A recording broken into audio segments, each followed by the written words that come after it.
Hello' everyone আৰু আজি dress ready কৰি পেলাই আজি মই ফ্ৰেণ্ডজনীক লগ কৰিব যাব গৈ আছোঁ বহুত দিন পিছত। কাৰণ মই ঘৰত থাকি থাকি একেবাৰে ব'ৰ হৈ গৈছিলোঁ, ভাবিলোঁ কি তাইক এবাৰ লগ কৰি আহোঁ। চ' মই এতিয়া ৰেডি হ'ব লৈছোঁ।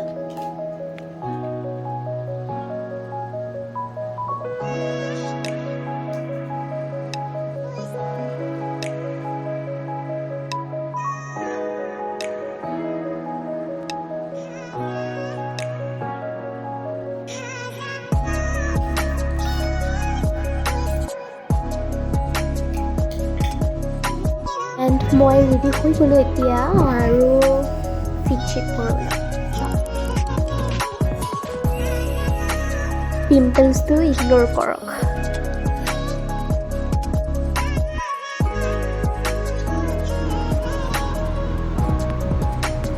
এণ্ড এতিয়া আমি লগ পালোঁ আৰু বহুত আমি কথা পাতিলোঁ আৰু এতিয়া ঘৰ আহি পালোঁ, আহি পেলাই লাঞ্চ কৰিলোঁ। Bye bye.